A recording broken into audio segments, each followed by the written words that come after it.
Thank you so much. Thank you guys so much for having me. It's an honor to speak to you guys. When I got the invitation to speak to you, I was thinking about what I wanted to talk about. And obviously, I want to talk about my brother. But one of the things that was interesting that popped up on my social media feed was an update from one of my old teammates, Derek Fisher. And it was a lovely picture of Derek and his wife and their kids. And they're all grown up. And I just wanted to share this one quick story with you before I talk about my brother.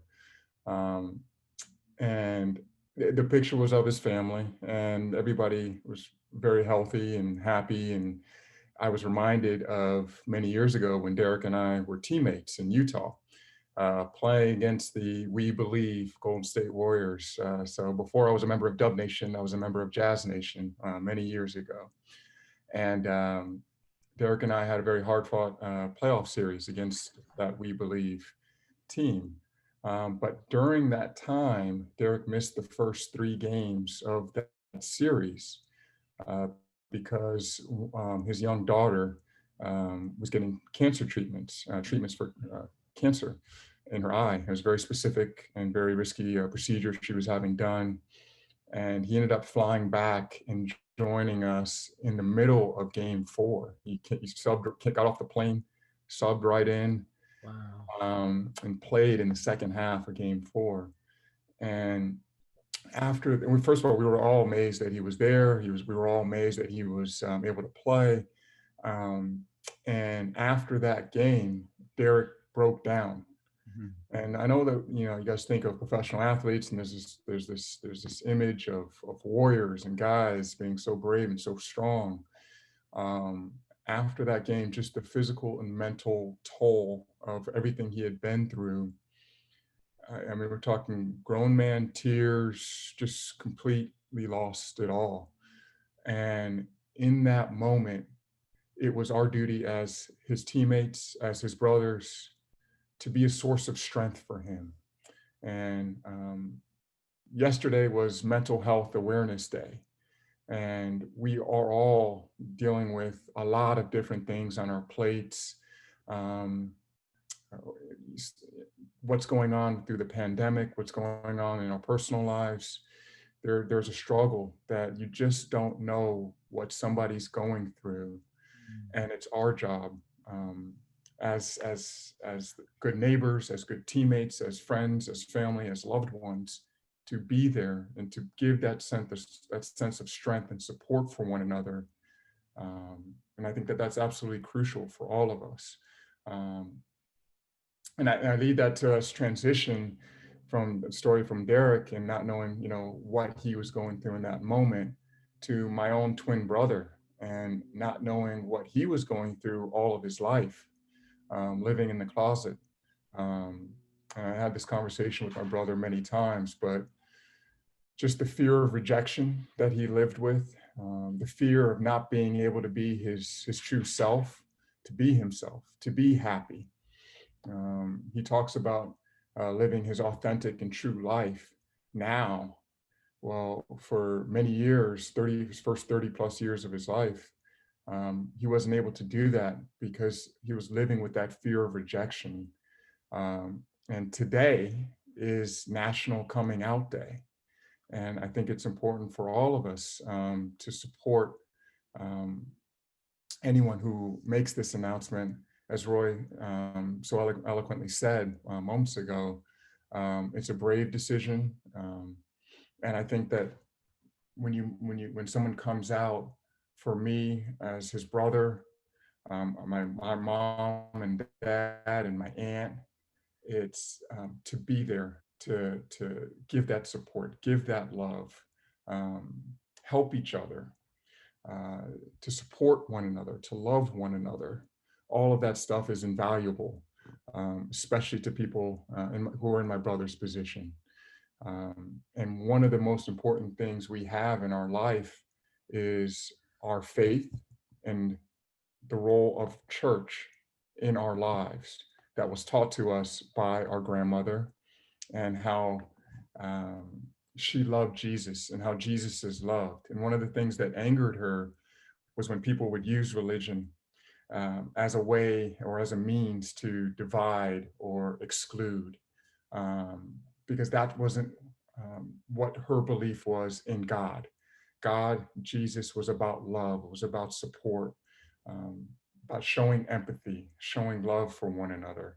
And I think that's one of the beautiful things, and just being a member and listening to the stories that were shared on this Zoom in your service, how we all and how you all support and love one another, and how important it is to be that source of strength for each other, and the importance of church and community and faith within our role and as a community, and as a family for one another. I think that that is all beautiful life lessons that I'm trying to teach to my children.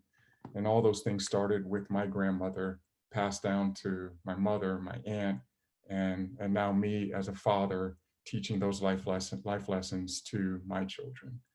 Um, so with that, I know that there may be some questions you guys have. I will open it up, the question and answer or comments.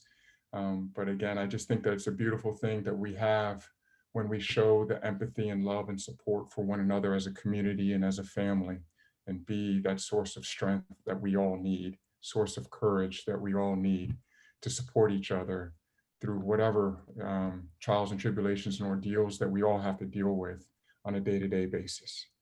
Hmm. Thank Wow. Thank you so much for those heartfelt words, Jarron. We have time for what we call talk back. And since I have the floor, I think I'll go first.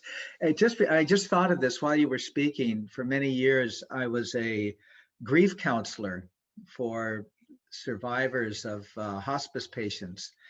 And one of the things that people talked about in these groups is what it's like to walk around in the world as an apparently normal person.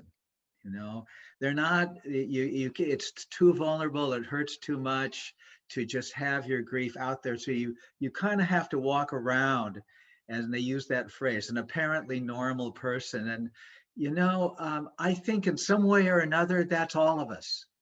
You don't have to look very far to find someone who needs support. We all need it about something. So those are universal words that are spoken.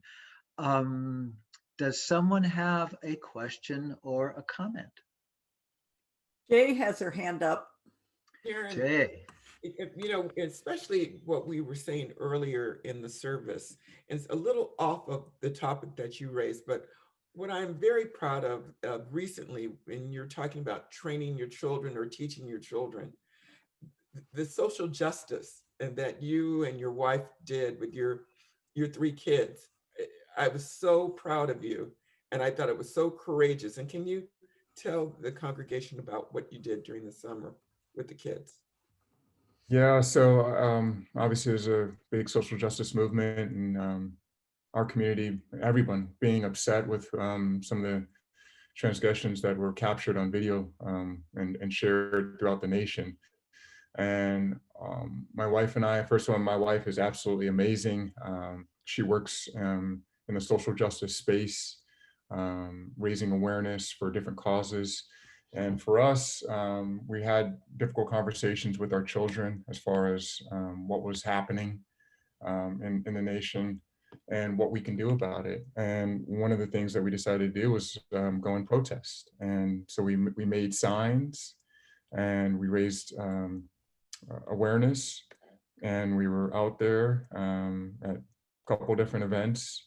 Um, Obviously, masks on, trying to be as the difficulty of marching during a pandemic, but just teaching them to use their voice, use their power to raise awareness and give a voice to those who remain voiceless. So I think that's one of the things that we enjoyed doing this summer, is just teaching our children um, the importance of using their voice to stand up when they see things are wrong. And hopefully that brings about change going forward. Darren, can you tell them how old your babies are? How old are Our They're babies. you still refer to me as a baby, so I just I know. An inspired. No, so our oldest, Alessandra, she is 12. Our middle child, Valentina, she is 9.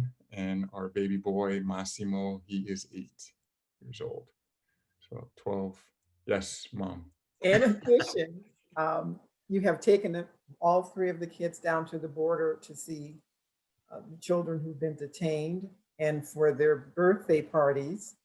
Although Valentina said she didn't get a vote, all of their gifts were donated to the kids who were in detention. So I'm very proud of you, Jarron and Elsa, how you're raising your children. It makes us very proud.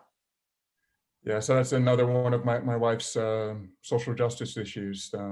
Obviously, she has a business. It's not a business, it's more of just a community that she started with her sister and one of her good friends. Her name is Zoe Winkler. Her father, you may know as the Fonz, Henry Winkler. But Henry's daughter, Zoe, is a good friend of my wife. And so Elsa, Zoe, and my wife's sister, Yolanda, they started This Is About Humanity, which is essentially, it's just a community of people who recognize some of the injustices and difficulties that are happening and have happened, continue to happen at the border, where the family separations and children being detained at the border, and the difficulties they have to get on the path to being American citizens, and what can they do to help. So there are things as far as just simple books, clothes. Yesterday, actually, we went down to San Diego because there was a drive where we handed out clothes, books, computers, food, just general needs of people that are trying to make the most of the American dream and the challenges they have going forward. Hi, Jarron. Hello. I had the privilege of meeting you one day when your mom called you over to speak to the College Heights Women's Group. And I also listened to a 30-minute link of the ESPN interview with you and the Warriors manager. So my question is really about you. Navigating the change from being a player to being a coach. What was that like to assume a leadership role, and how are your values playing in with that? Good question. Yeah, so there's always that challenge from going from being a professional athlete to, okay, what's next in my life? What do I want to do? What can I do? Which is always why it's important to do things the right way when you're be a star in your role. So when I was a player, I was someone who helped mentor the younger players behind me or in front of me, guys who were getting opportunities out there on the floor. And towards the end of my career, Steve Kerr was the general manager of the Phoenix Suns. Like the job that I did with mentoring the young bigs, Robin Lopez and Channing Frye and those guys. And so when it came time for him to round out his staff, he gave me a call because of the job that I did towards the end of my career to see if I was interested in being a coach. Wow. And thank God I said yes. So, talk about the transition from being a player to a coach. I sort of was doing that towards the end of my career and giving my insights and being a good teammate. And it kind of just made the transition very easy from being a coach to now I, spend time breaking down film, and it's about giving the guys the information that I see to help them be successful. And that's something that I did towards the end of my career as a player. And so when I mentioned earlier about being a star in your role, not everybody's going to be the superstar on the team, but we can all star in our role in as much as understanding what it is that you bring to the table and do that to the best of your ability. So for myself, my role and roles can change and evolve over the years. So I started off as a player development coach and just working with the bigs specifically, to working with some of the guards, to getting more responsibility on the coaching staff, to becoming essentially the defensive coordinator now. So my role has evolved. And again, my goal remains the same, is that I want to be the very best I can be in my role. So I'm always having conversations and communications with former coaches and my players, to just see that we can execute to the best of our abilities. Thank you so much, Jarron, for letting us know a little bit about your own life and how you took on what was in front of you. Thanks. Thank you. Jarron, I was really touched by your stories, especially the one about the birthday gifts. And I wonder if your kids have seen a book that I just bought for my nephew's children, Princess Zara. Oh, I will have to ask them. Princess Zara. Okay. That's exactly what it's about. It's a family tradition of giving gifts at birthdays. Awesome. Awesome.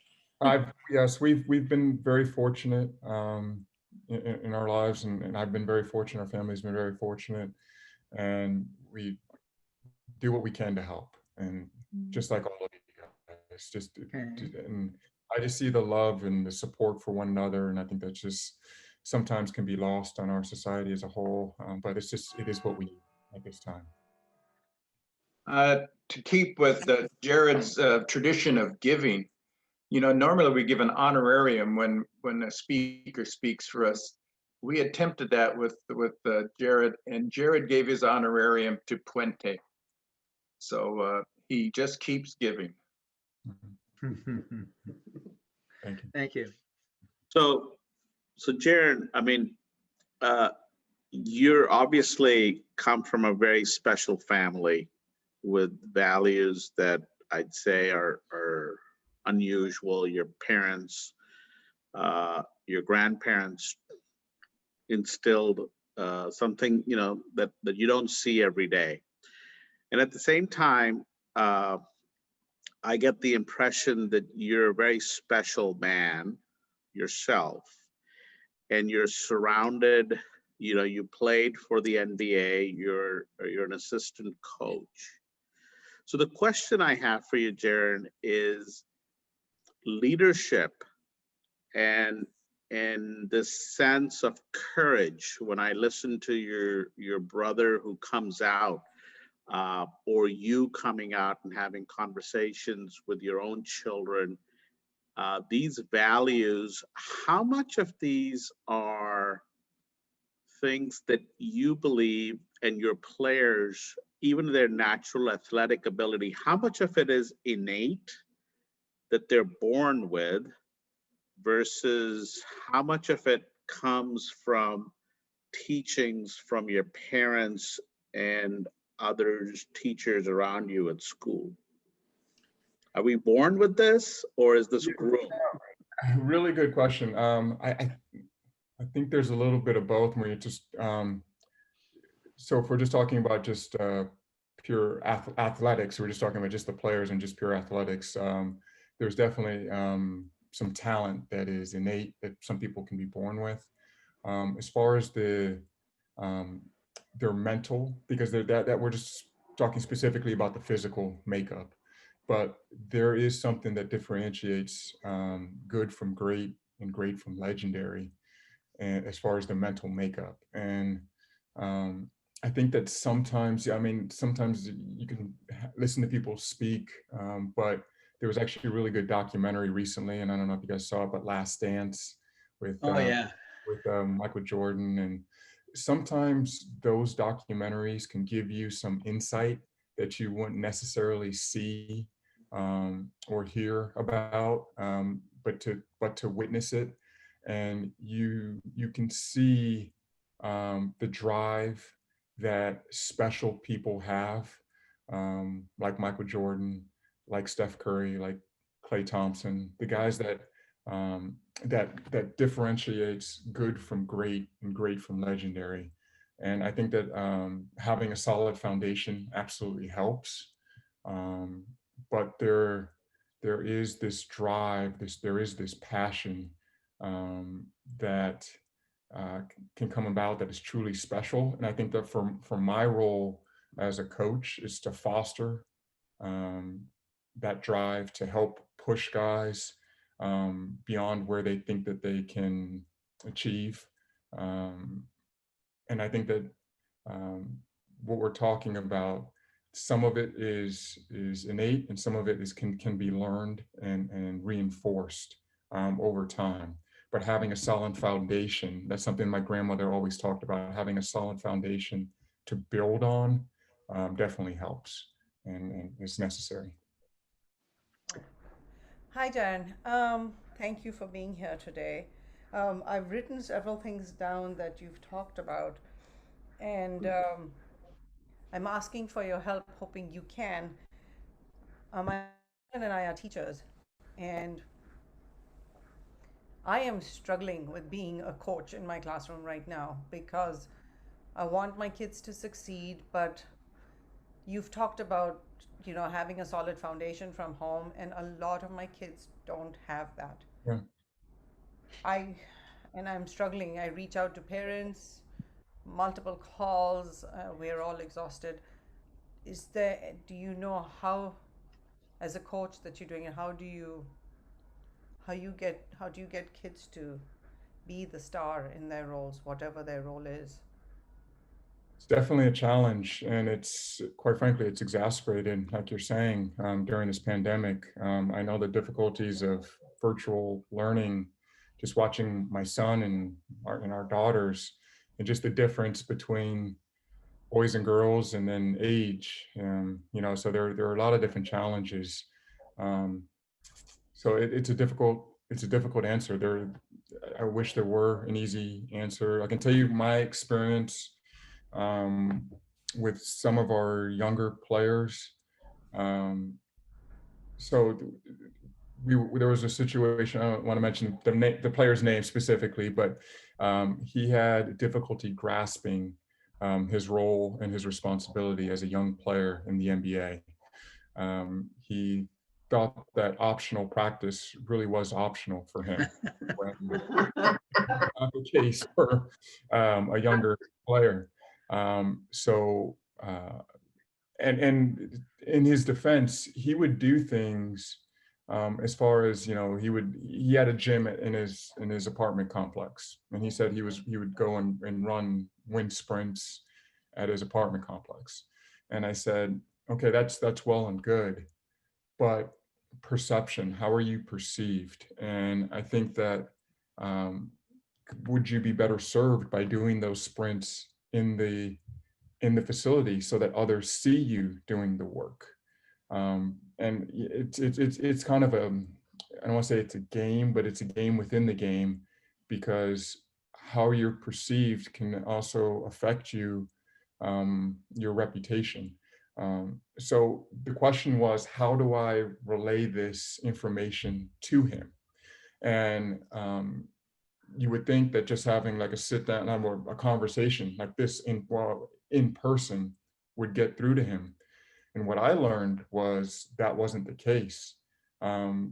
Because, and I don't know if it's a younger generation thing, but what I learned was that texting obviously was a way, and then, you got to meet people where they're at, but texting was the way for me to get through to him. And I thought it was weird, but it worked, because I would have these long, when you have I don't know if you have an iPhone, but I would have these long text message threads with him. And I was like, can't we just do this in person and just have a conversation so that I know that it's getting through to you? But it really worked to get through to him was texting. So I would have these long chains with him where I would text this, this long onto his phone. And then I'd see those bubbles, like, oh, he's writing a response. And 10 minutes would go by, 20 minutes would go by. And then I would finally get the response, and it would be this long, his response. So then I would write it even longer response. So we got to a good place. And it was one of those things where you just got to meet people where they're at. And for him and younger people, it was texting. And sometimes, so I think that the challenge can be to find a way to break through and to reach people where they're at. And I just, I don't know what that answer is. I can tell you from my personal experience with this player, it was via text message and memes and a text thread. And we got to a really good place where he understood where I was coming from. I understood where he was coming from. And it was just so, afterwards to sit back from it, like, okay, we couldn't have that conversation in person because he wouldn't open up the way he did other than text. So, and I know that's not necessarily the answer you're looking for, but I hope that you can somehow get through to people who need to understand what it is that you're trying to achieve with them, and that is in their best interests. And I will pray. I will pray for you. Thank you. Hi, Aaron. I just wanted to say that when we went to San Francisco to celebrate your honorable aunt's elevation to the appeals level, we had a chance to have short conversations with you and your brother. And I have to say that the two of your hearts are as tall as you are. And after listening to you today, we have a different way of looking up to you. Thank you so much. I appreciate it. Thank you. Thank you. Hi, Jarron. Thanks for coming today. This has been great. So you're in the perfect position to reflect on a question that I've had for a long time. America seems to be besotted by the heroes and heroines that they draw from the entertainment industry and from professional sports. So that whether you've starred in a movie or a TV series or you play professional whatever, people will listen to you pontificate about almost anything. Now, why being a fantastic basketball player means that we should all listen to your opinions about climate change or politics or whatever is not clear that there's a connection there. And yet all of you have this natural pulpit handed to you. People will listen to you because they recognize your name and they know what you do. Could you reflect a little on how that responsibility almost sits on your shoulders? Well, we can see you are executing that responsibility with great care.